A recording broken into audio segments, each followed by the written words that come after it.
My name is Michael Guyad, publisher of the Lead Lag Report. Joining me for the hour is Mr. Dr. David Rhoiney. I have to always correct myself on that. Introduce yourself here to the audience. Who are you? What's your background? What are the numerous jobs that you do? And why Surgify? Yeah, I'm Dr. David Rhoiney. I'm kind of a hodgepodge of a lot of things. I am a applied mathematician by education, former cryptologist by training and education, former college basketball player, former college track athlete. I sucked at everything, but I did it at a very high level. So yes, I'll probably still dunk on you. Um, I am a robotic surgeon. Just came from very humble beginnings. Surgify exists because I was watching people lose their job during the pandemic, at the start of the pandemic, and get laid off and be worried about finances. And then I was reading so much about people struggling with their finances.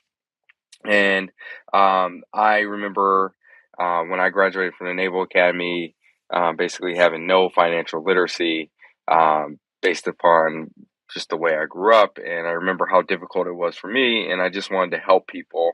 I wasn't really operating much at the time because of the pandemic and start of COVID. So my brother challenged me to take everything that I was learning already and sort of teach other people and share that information freely, and that would be a good way to help. So I needed a name for the blog where I was putting all my information, and I just was spitballing names and was like, look, I just need to launch something, and I'm a surgeon and I do finance, so Surgify, it's a dumbass name, but it is what it is, and that's why it exists. So that's pretty much me in a nutshell. Talk about some of your upbringing, David. I'm always blown away by how much you've accomplished, given that you started with very humble beginnings. Yeah, I mean, I was born to a mom who struggled with bipolar depression as well as diabetes. And so what that looked like, used to be, I mean, back in the day, I mean, medicine for bipolar disorder was essentially lithium bicarbonate and nothing else. And it's really, if you know lithium bicarbonate, it's a very, very powerful and dangerous drug if it's not managed appropriately. And hers was never really managed appropriately. I mean, she would go through bipolar sort of episodes where really it would be a very destabilizing. We went where she could either find a job, it was difficult to keep a job, or she would end up in a hospital, and me and my brother end up couch surfing on people's like houses that we really actually didn't know the people. My mom would just drop us off. And then there was times that we lived in homeless shelters or we lived in a car at one point. I used to have to eat Burger King Whoppers for every meal. And so I just sort of had to be raised in that situation with me and my brother.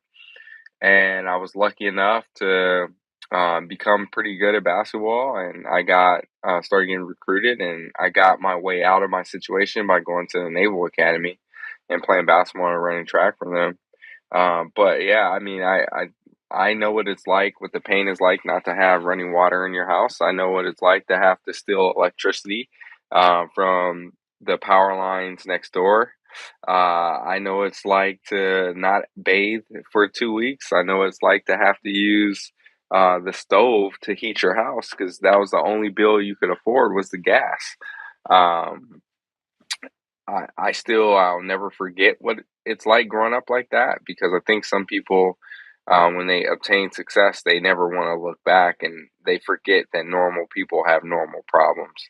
And I try not to forget those things. I have to assume that made you to some extent grow up faster, right? Because you're a child trying to figure out the world. Everyone's experience is based on their most immediate relationships, which obviously is their parent or parents. As you look back at your own youth and where you are today, uh, what were some of the things that you kind of discovered along the way as you had to manage that, right? That aspect of not having money, having to deal with a parent that unfortunately had an illness like that. Honestly, you don't know any better, right? Like you don't have time to worry about stuff. Like a lot of times, like I didn't even know what we were missing. I just knew we didn't have things, right? I knew other people until the world, and that's that narrow view. That's like ignorance is bliss, right? So like I knew we were struggling, but like I had my family, and so as long as I could wake up every day and see them, like there was some happiness there. But I mean, it takes its toll. I mean, half the time, like the reality is a wolf doesn't know it's a wolf until it gets around like sheep, right? And so I didn't realize how poor we were until I went to the Naval Academy and I realized that like other people had different experiences than me, right? This is before social media. This is before like cell phones were a thing. Like I existed in my own little microcosm of a universe, and I lived in the hood, right? So like everyone's poor in the hood, but like we just happened to be one of the poorer families in the hood.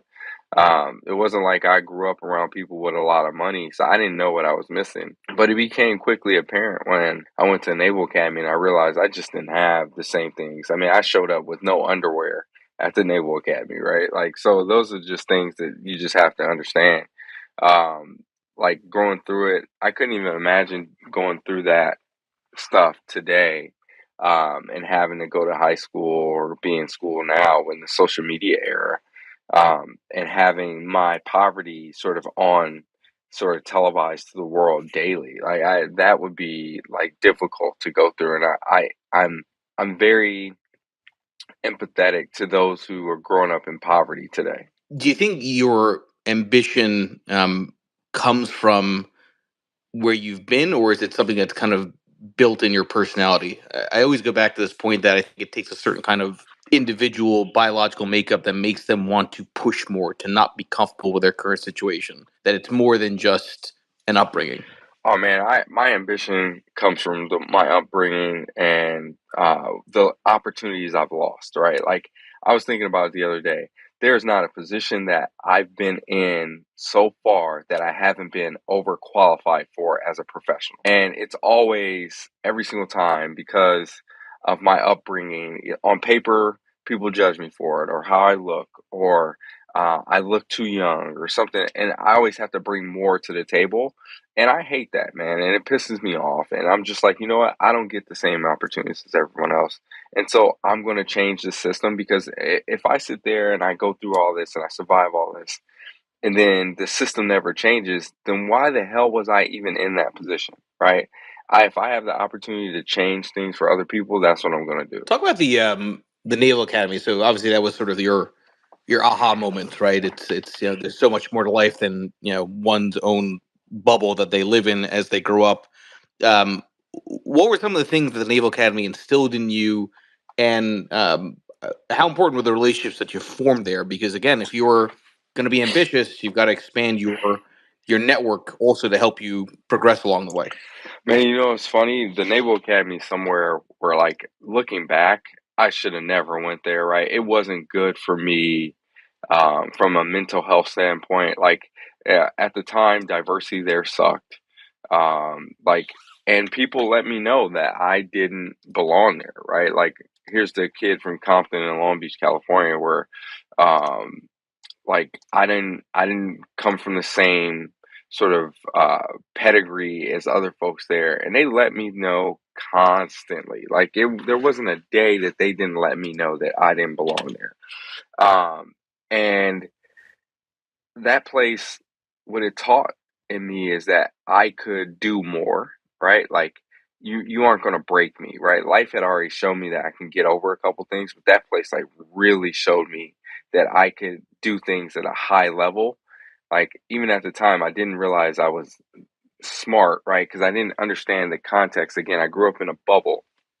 I didn't even know what the Naval Academy was until I graduated afterwards, and people were like, "Yeah, you know, that's a really elite institution academically." I'm like, "What are you talking about?" Right? Because I didn't grow up that way, right? Like I grew up knowing about basketball and football and track and like things sports related. I had no clue about the academic stuff. If I didn't see you play in the NCAA tournament, I didn't actually know what you were. I didn't have that guidance.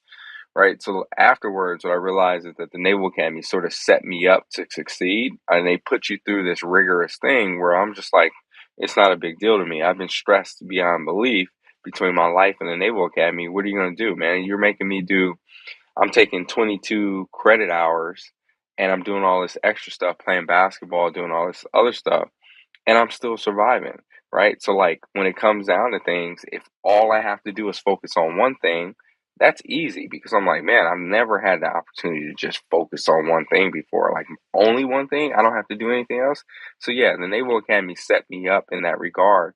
And what I would say is that it took the blinders off. And like now I look around and I'm just like, well, I'm pretty equipped to handle anything. Yeah, it's interesting to frame it in terms of what you said, that you didn't know that you were naturally smart because you didn't have necessarily the sort of the upbringing on the education front to make you maybe realize that until you were in the Naval Academy. Um, what is it about your the way you think that allows you to do all the different things that you're doing, the robotic surgeon, the writing, and the talk around markets? It's not easy to focus on one domain, let alone multiple ones.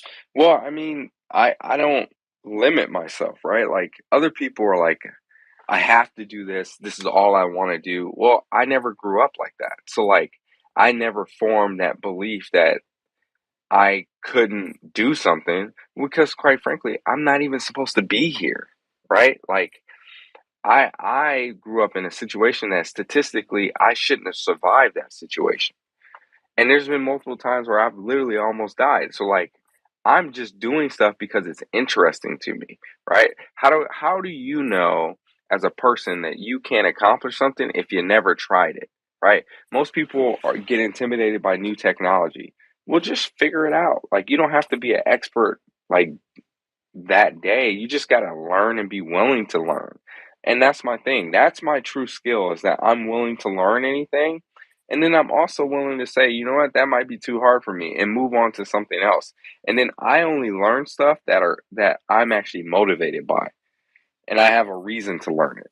You got to have serious motivation to get into the medical field, right? That is a tremendous grind, and I always have a lot of respect for those that go through that education process, and obviously the responsibility and liability. I'm curious, why the focus on robotic surgery? First of all, what exactly is that? I mean, when I think about that, I'm thinking like Terminator style, Yeah. mechanical things that are just moving organs around.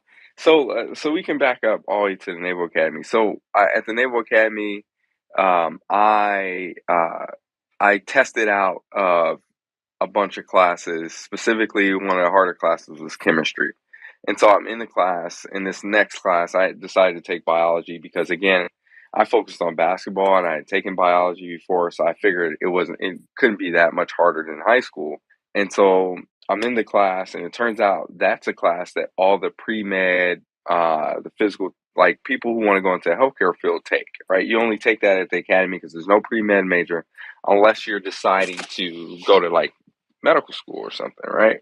And so I'm in there, and the professor's asking everybody what they want to do, and they're all saying, I'm gonna go and be a doctor one day. I'm gonna do this, and I'm looking around, and I didn't know what I want to do. So then I was like, wait up, I'm in a class with all these people who are going to be doctors one day. Like, does that mean I can do that? I'm in the same class, and I'm younger than them, right? Because there was all like juniors and seniors taking this class.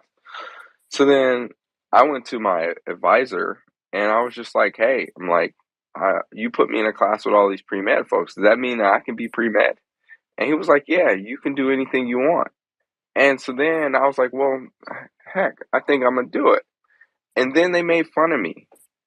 They gave me a nickname, Doc, right? That was my nickname in college, Doc. Not because they believed that I can do it, they were making fun of me as a joke, saying that there's no way this kid from Compton and Long Beach who is like completely barely out the hood is going to become a doctor one day. And so, like, I just kept pushing forward because I was like, you know what? I don't really care if they don't believe me. I think I can do it. And I'm going to prove to you that I'm going to do it. Robotic surgery came around because I got forced through, and everyone else hated it. So there was always cases that I can go into and learn from. And so I made a consistent effort to be like, you know what, this is new technology. I like technology. I'm gonna go learn this very well because everyone else hates it. This is my way that I allow me to have some longevity. And so then I became known as the robotic surgeon, right? Because I made a concerted effort to learn that system better than other people. How has that evolved over the last several years? I mean, Oh I have to man, assume it's the stuff evolved keeps on getting tremendous. more and more advanced. It's going to get more and Yeah. more advanced. It evolved from these bulky, sort of non-really mobile, doesn't really work well, very clunky system to now you have a system with um, three-dimensional view, 10 times magnification. They're testing multiple of the ability to do remote robotic surgery. They're testing smaller trocars, smaller instruments. You have the table connected to the robot. So if I want to move a patient and reposition them, I can do it on the fly. Like there's a lot of things. Robotic surgery enables you to have better visualization, better ergonomics, better handling of tissue, to get into smaller spaces and do it safely, and to do very complex operations in a minimally invasive way. Like most people, surgery is thought of as doing like these big giant open incisions. The reality is that we actually need to make our incisions smaller to decrease the complications later on. Do you get a sense that at some point this evolves to a point where people like you would not be needed, right? That it's the AI basically kind of figures all this out instead of somebody manually doing the movements of these robotic arms and things like that. I think it's going to always be a hybrid, and I think there will come a time where there's things that are straightforward, right? Like a straightforward appendicitis. But like the higher risk operations, I don't think you're ever getting away from a human doing that, because you need to be able to problem solve on the fly. And there's like some innate like thinking that you have to do, and being able to communicate between the anesthesiologist and the nursing and the staff in the room, and knowing what resources you actually have will dictate what maneuver you can do next. And if you run into trouble, do you have the thing that can bail you out? Like, there's surgery isn't like a one single person thing.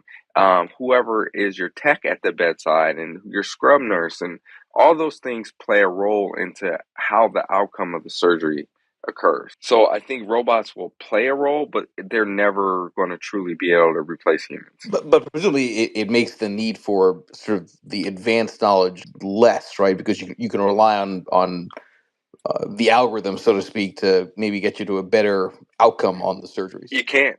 Yeah, you actually can't, right? You can't rely on the algorithm, right? Because the reality is, for instance, the thing that people don't know is, in order to use the Da Vinci, which I use from Intuitive, like it requires a lot of troubleshooting, right? So are you going to have a robot to troubleshoot the robot? And then who troubleshoots that robot? Or is a human going to be there to, like, there always has to be a human involved because it requires complex. Or what if you have a power outage, right? The robot's useless, but a human can still operate as long as there's a light, right? Like, those are things that occur. Okay, what if the internet goes down? What if you have a cyber attack while in the operating room? Those are things that happen, right? Like those are considerations, and that's the reason why a robot is never going to be a sole like provider doing surgery. Now, granted, can it help with the diagnosis of things better? Probably, but you're talking about procedures. Like you kind of want that in the hands of a human, versus the hands of a robot, right? Because if the algorithm says, well, there's too much bleeding, we're just going to let this patient die, that's a bad thing. Okay, so you go from the homelessness side, the Naval Academy. Presumably, at some point, you're starting to make some real good money. What got you to focus then on wanting to actually focus on financial markets and investing? The thing that I think most people would believe is that somebody who comes from nothing suddenly starts making money, they want to spend it because now they have it. But it sounds like that might be a different dynamic for you. Man, here's the deal. I grew up, I think you've seen me rant about the fire folks. I can't stand that whole idea, right? Like this isn't the struggle Olympics, right? Like people, people mistake being frugal, with being cheap all the time, right? Like, or they think it's synonymous. In reality, they're not the same thing. I lived in poverty for so long. I mean, I still have student loans just like other doctors, right? I'm still trying to get to that. I am obviously I'm a surgeon. I'm doing way better, but like man, I spent so long in poverty. Like, I'm not paying off those student loans. They'll get their money when they get it, right? Like I have a family to take care of. I want to make sure they're good. The investing stuff, I realized that no one was going to magically teach me how to do that. I got to teach myself. I mean, when I graduated the Naval Academy, I already had a Roth IRA because my coach saw that I was messing up money left and right, and he put me on a freaking allotment where I had to live off of $50 a month for like 2 years. It was ridiculous, right? Like, try taking a girl on a date if all you got is $50, right, for the entire month. It was terrible, man. And but I had gotten like credit card debt and I didn't know what I was doing. And he like sort of gave me some structure, right? But then when I got out of the Naval Academy, I'm making I think like $45,000 a year, and which was more money than I ever seen. And I had these Primerica funds, and it's at the start of the financial crisis, which I didn't really know what that was. And I wanted to put more money in because I was learning how to invest. And they told me that the funds were closed. And I'm like, well, what do you mean this closed funds? Why can't I put more money in? And so then I started asking, they're like, well, you need to talk to your financial advisor. Well, it turns out my coach was no longer a financial, quote unquote, financial advisor for Primerica, right? And so I was like, well, can I get a new one? And they're like, well, how much money you make? And I told them, and they said, you didn't make enough. And it pissed me off, man. Like, being constantly told that I'm not going to help you. And so then they said, I asked them, like, well, what can I do to learn about this stuff? And they said, well, how about you start with the prospectus? And so I read the prospectus, and it was full of jargon, and it pissed me off. And so I was like, well, I'm going to make a concerted effort to learn this. Now that I'm a surgeon, what I realize is a lot of doctors don't know anything about money. They know zero. And they make some very bad decisions. And then, I'm reading these books, and all they talk about is how doctors make very, very bad decisions. And then come to find out, they get preyed upon by the insurance industry and financial planners and financial advisors who may not have their best interests in mind, but all they see is that they have a high income and people sign up. And so I'm just like, look, man, I'm not going to be one of those people because I'm trying to build something different. Yeah, it was that awareness, right? It's funny because I've seen a lot of those books too, and it's always sort of the example of doctors. They think they understand markets. They think in particular they understand biotech companies, right? And those stocks, and they end up getting wrecked more often than not. Is it a function of just in the medical profession? There's a clearer link between what you know and the outcome versus markets where there's a lot more randomness. So why is it that doctors kind of have that impression? Dude, I mean, you gotta think about the typical doctor, who's probably excelled their entire life, never been told that they sucked at anything, right? Thinking, because on the surface, people are like, well, finance isn't hard, right? I just pick a stock and it should go up, right? But the reality is on the if you only do a surface look, you don't know the complexity of the market underneath, right? You don't know the different things that are ongoing, and that you're just a small minnow swimming in a sea of sharks and whales, right? Like, people just think that they can just walk in and throw some money at it and just magically works. It just doesn't work that way. And for me, I always start with the base case that I'm wrong about something, like I don't know what I'm doing. So I go look and I start from the beginning. How did this market develop? What are the dynamics of the market? Like, what is the relationship, the cause and effect of these relationships? And so I just pick a subject and I just learn, right? And so whether it's bond investing, how are bonds priced, or hey, I went down a whole rabbit hole because everyone would just blankly try and give you the answer, like, oh, yeah, don't do options. And I'd be like, well, why? Why shouldn't I do options? Tell me why. And they couldn't explain it well enough to give me a real warm fuzzy. And the other thing is, if I go learn it for myself, that connection, that conclusion that I come to is going to be a lot stronger conclusion because there's going to be a visceral sort of response to that, right? Because I put in the work to learn why I shouldn't do it as opposed to someone giving me the answer, right? I like to be taught how to fish. I don't want to be given the fish because then I know I can eat for the rest of my life. And I take that approach with medicine, with investing in every aspect, whether it's technology or anything. But you presumably still need some structure around that education. So you didn't go through it kind of on a formal class by class basis. I don't, from what I'm hearing. So how did you build those building blocks? Because it can be very disjointed if you don't sort of have a chronology to the knowledge. Man, I spend a lot of time DMing people who are way smarter than me, right? And I spend a lot of time on SSRN, and I just pick a topic and I read everything I can about it. Then I find something. I'm like, man, I don't understand that, and then I go pick another. I go chase that down, and I try and answer questions constantly, right? The one of the first things that I thought about was like, maybe I should do like a CFP or do the Series 65. Maybe that pathway will help me learn some things. But then I learned about the industry and I'm like, actually, that doesn't really help me here, right? There's all these different aspects of finance, and there's reason why people have specializations, right? Like, this person's really good at estate planning. This person's really good at fixed income. This person's really good at tax arbitrage and all. Like those things, it's impossible to know and be great at all of those things. I can have a cursory knowledge of it, but the biggest thing is just being able to know where I can get the information that I need to actually make a decision, right? Have majority of us in the world as retail investors never need to do anything complicated, right? And if you're going to do something complicated, it should be a very, very small percentage of your portfolio and be able to provide an asymmetric outcome, right? So it's going to be small enough where it's not really going to be that big of a deal if it goes to zero. But if it does really well, it should provide a pretty substantial boost to your portfolio. The reality is majority of us are all going to be in index funds.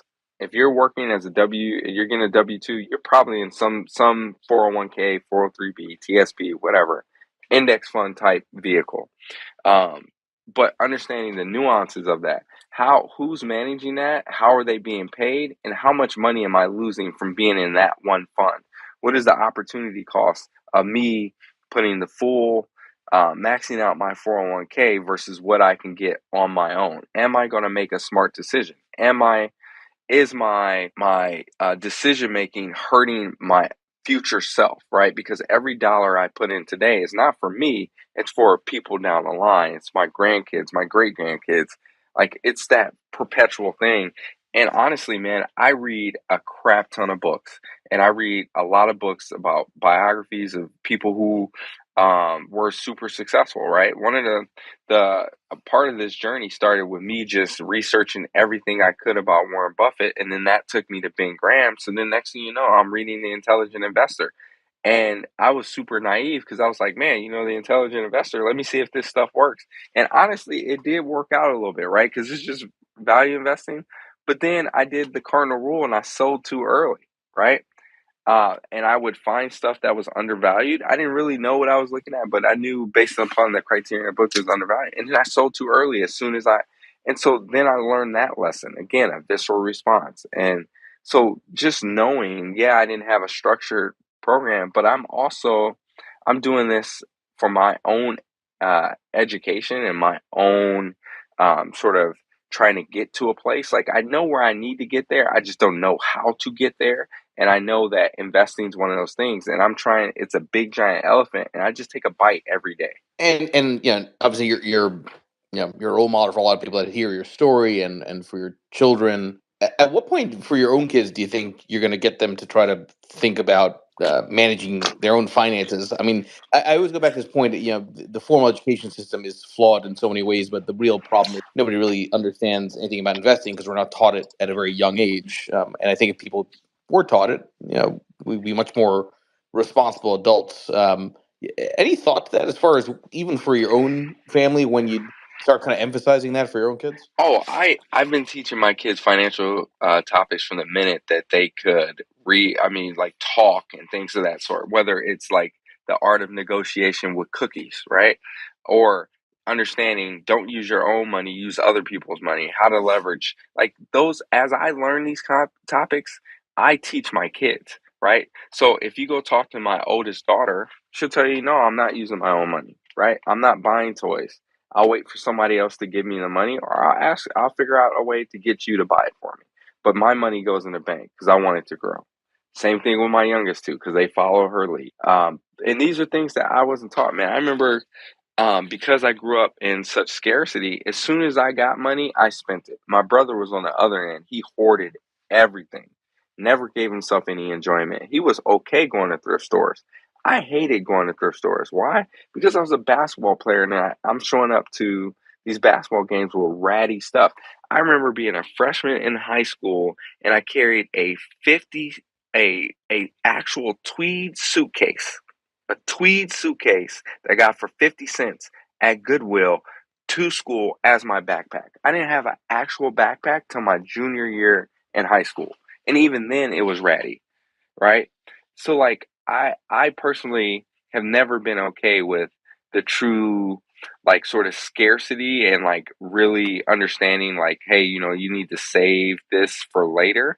I had to learn those things. And then meanwhile, my brother was at the other end of the spectrum. He was saving way too much and was scared to invest his money. And he's starting to learn that, hey, I actually got to put my money to work. But I'm doing the thing ahead of time and teaching my kids early on so that they're okay and they expect that they can make a high salary. They expect that they can accomplish hard things. They expect to be successful, right? And that's a big deal. Everybody's here again for the remaining 25 minutes. Please make sure you follow Dr. David Rhoiney here on Twitter and show him support with the various endeavors that he does and the content that he puts out.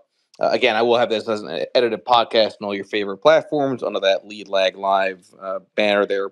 Um, let's talk about role models a little bit more here. Because it doesn't really sound like growing up you necessarily had one, as you mentioned, with the challenges around what your mother was dealing with, you having to you know grow up faster and not being aware of sort of the world outside of your own bubble around you. Who were some of your role models, if it wasn't necessarily the sort of parental figures? Man, it's funny you mention that, right? I didn't really have any, right? I was lucky that every time I was going to make a bad decision, someone, God, or put someone in my way to intervene, right? Um, and let me give you a perfect example. I was hanging out with the wrong crowd, and then one of my teachers was like, "Hey, I want you to go after school, right? And you're gonna do Brazilian drumming." I'm like, "What the hell is that?" Right? And I'm, again, hanging out with the wrong crowd, and then that teacher just happened to be my neighbor, had no clue. And then one day he's like, "Hey man," he's like, "I see what you're going through at home. Let's go play basketball." I had never played basketball. Then he gave me his basketball and put that in my hand, right? And then I fell in love with basketball, and that was the thing I focused on. It took me away from the wrong crowd. Next time, like we're another teacher saw that I liked computers. I didn't have a computer, and I was hanging out with the wrong people. So she put me and paid for me and my brother to be in a summer camp to teach like technology and programming, HTML, video editing, and things of that sort. And that's what we did. And she made sure we had food and things of that sort during the summer because she saw what was going through with my mom, right? And that sort of keep me out. And then same thing happened in high school. Same thing happened in college. Like I've sort of just just gone down a path, and I've been lucky enough that people were intervening on my behalf.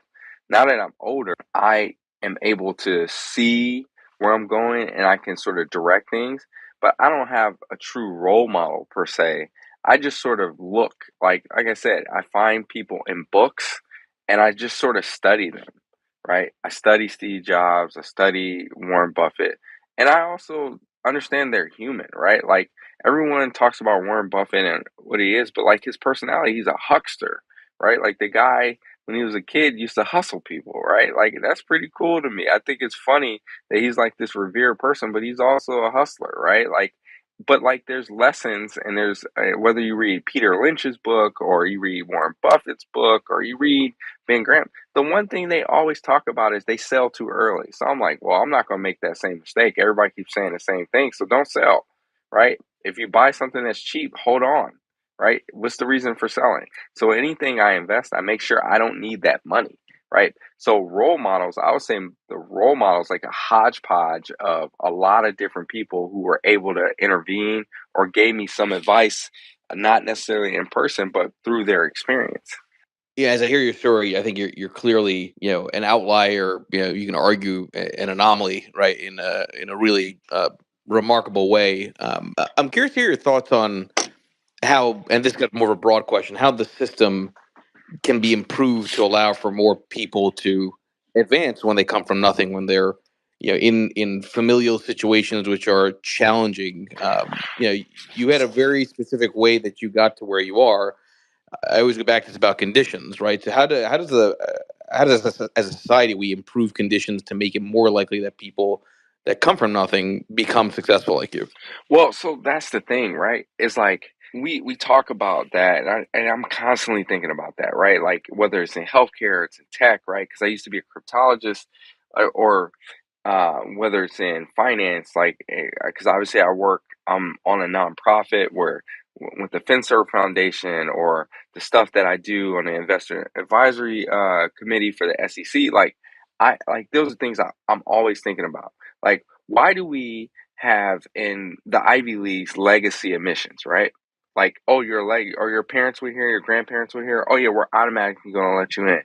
Nah, it shouldn't work that way. It should not work that way. And I get like you can't avoid nepotism, but what did they do to say that they deserve to be at that institution, right? Every time we do that, we take away an opportunity from someone who's like me, who probably could have used that as like a stepping stone to create something great, right?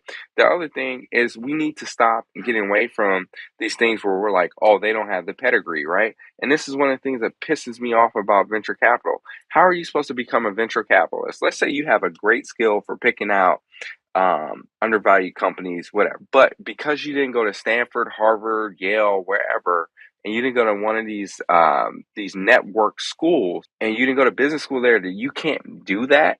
That industry is 100% shut off for you because you don't exist. I mean, that is ridiculous, right? That has nothing to do with the talent of the person, and just happens to be the genetic lottery that they happen to win, right? I think it's nonsense. And to change that, we need to change our mentality, right?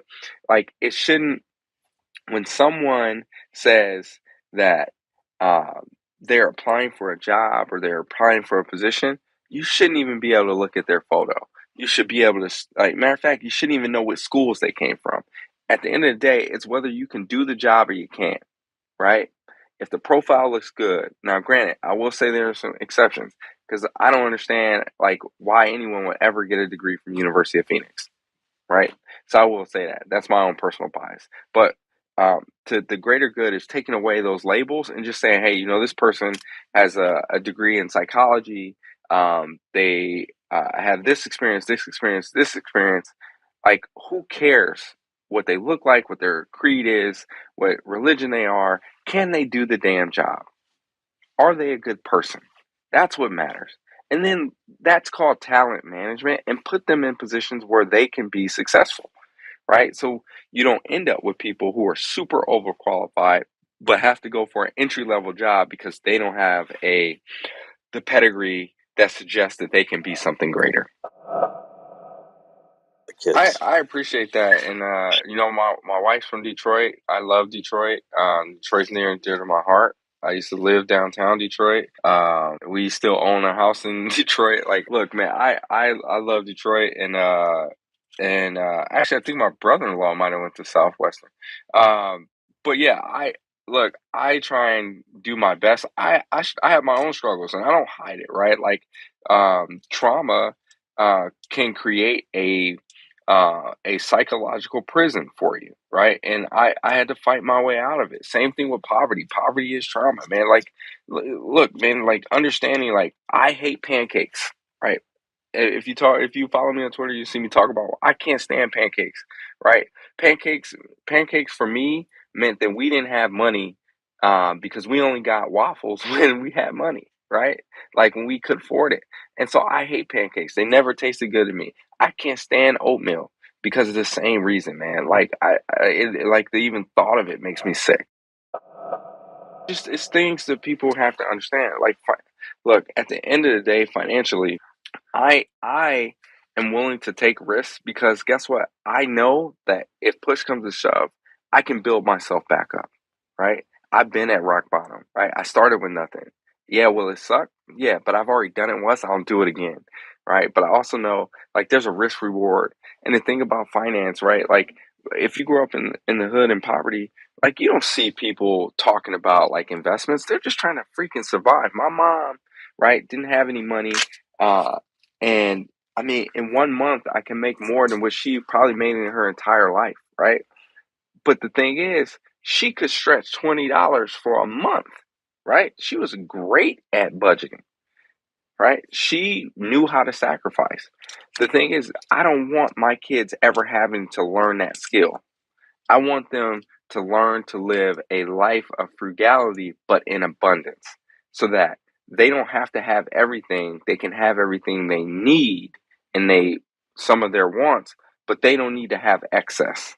And that's a hard thing to teach, man. It's a hard thing to get people to understand. And at the end of the day, yeah, Well, I can turn especially when you got all this like social media stuff going on, and everyone wants to exactly, right? look like the latest influencer with all these Lambos and all this Yeah, stuff. the Instagram culture, right? Everyone wants to like showcase what they got on and things of that sort. Like they're like people get on me and people like to joke about me in minivans. I don't want to drive a damn minivan. I walked everywhere, right? And we used to when I literally walked everywhere for majority of my life until I got to the Naval Academy when I finally got a car, right? Literally would walk 10, 12 miles to get to places, to get to basketball games, whatever. Like, I'm going to drive the car that I want because it's my money. That's the reality, right? Cars to me aren't an asset. They aren't a liability. They're a fun tool that gets me from point A to point B, right? I don't think of it in that regard. At the same time, there are things that don't motivate me that I don't really care about spending money on. Like, I don't need to go out and party a lot because guess what? I did it when I was younger. I scratched that itch. So I don't care. I'm damn near 40. I don't care about doing any of that.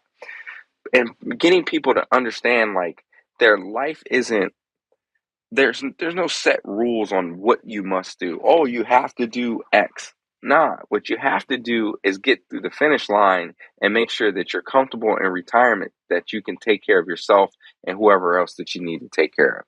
Growing up as a in a black household, you were expected to be able, at least in my family, to give everybody else money, right? I remember I thought I was required to basically subsidize everybody else's standard of living when I got through the Naval Academy, and it took therapy to get me to understand that that wasn't normal, and I wasn't required to give everybody else money. Right? Think about that. That's how I was conditioned. Oh, you're gonna get six. I was everyone else's retirement plan, and I had to cut that off. By the way, for the record, I don't like pancakes either, unless it's like with a lot of chocolate chips. So chocolate chip pancakes are my jam. But maybe for the last few minutes here, and I appreciate everybody that's here and engaging. And again, please make sure you follow Dr. Rhoiney on Twitter here. I'm curious on the cryptology side of things. What's the story on the cryptologist side? Oh yeah, man. It was luck, right? What it was is I was originally going to be a Marine. I wanted to go blow stuff up because I thought it was cool, right? And at the time, there was a big push to put more people who look like me on submarines, and I got was told that we're going to switch your service selection to subs, and when that happened, I just sort of went with the flow because it was going to pay more money. Again, I was taking care of my family, so um, and it just so happened I didn't get medically cleared to be on a sub, but I finished a part of my pipeline. And then when it came time, once I found out I wasn't going to be on a sub, they offered me a chance to get out, and then I also got an offer to stay in and become a cryptologist. And I didn't even know what it was. They just said you're going to do some cool math stuff, and so that's what I went and did until I like got serious about my life and said I want to finally do what I was planning to do, was becoming a doctor. Like Detroit is near and dear to my heart. Trust me, I miss Coney Island, and I miss being able to go to my normal food spots and things of that sort, man. The other thing about markets, Michael, is like the people, we make it overly complex, right? Like, and I always tell people is like 90% of the stuff that gets talked about on Twitter is a lot of esoteric stuff that if you work in finance, you really got and to is know irrelevant, is irrelevant to right? the And it's ultimate totally goal, irrelevant. right? Most of it has no predictive power. Doesn't tell you anything. Like I know people, like a friend, I shouldn't even call him a friend, but somebody I know, his grandmother unfortunately passed away. And when she passed away, the family came out to find out that she had like millions in Walmart stock that she was just holding on to. Well, apparently she started buying Walmart stock like every month for, I think, like as long as it's been public, and she never sold, right? And so you see these types of stories all the time. The janitor who's a multimillionaire because people were buying things that they liked and they used every day and they just never sold. The key is they never sold, but nobody ever talks about that. All you see on Twitter and social media is things regarding trading. The reality is trading for a non-institutional person should not be taking place. Like we shouldn't be trading in and out of companies, right? Like if your time frame is 40, 50 years, your goal is to hold for 40 or 50 years. So buy stuff that you can hold for that long. If it's an index fund, great. If it's not, great. It should work out for you. Yeah, I think that's a spot on piece of advice. Maybe for the last couple of minutes here, I always go back to this idea that I think happiness is always relative to your prior high. All right, so and you can argue your relative lows. For those that are looking to make it in life, but they go through setbacks, what are some of the things that you would do or think through to try to keep you ambitious, to keep you going forward? Because a lot of people quit early. Oh man, there's times I want to quit, right? Like what I do is I allow myself to feel that emotion in that moment, and then I say, okay, I'm over it. How the fuck do I get around this? And the reality is adversity is going to happen. You can't avoid it. And if you can't avoid it, that means that you are super privileged. And the minute the first time you get told that you can't do something, you're going to throw a tantrum and you're not going to know how to survive. That I truly believe that tough times don't last because time keeps moving. And even you might be at zero right now, but like you're not going to be there forever. You just got to keep putting one foot in front of the other. Like don't give up, one foot in front of the other. Eventually it's going to break, right? Like everything, and I truly believe this, everything always falls back to the trend, right? So you might be having a down moment now, but eventually you're going to be on your way up. The key is trying to figure out how to stay on that trend when it's positive and not go back down. So once knowing when you've made it and that you don't need to push further, or if you're going to push further, secure the floor for the how far you can fall, right?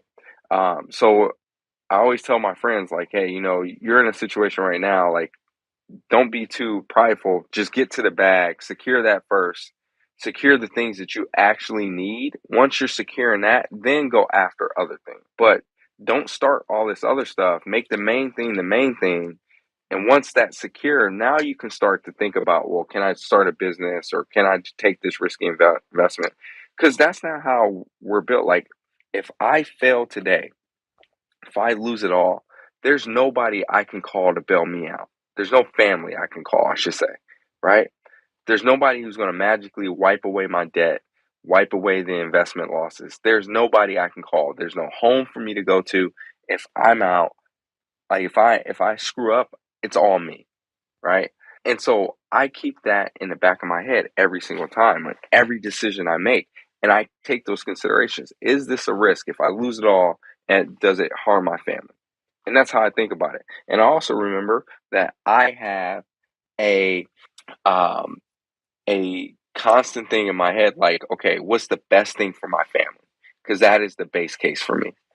I think that's a good place to wrap this space up. Again, everybody, please make sure you follow Dr. David Rhoiney. A very inspirational conversation here. I'm doing another space. I believe it's at 4 Eastern. I don't even know anymore. I just show up given whatever's in my calendar. But thank everyone for joining. Thank you, Average Joe, also for the participation here. And hopefully I'll see you all again a little bit later today.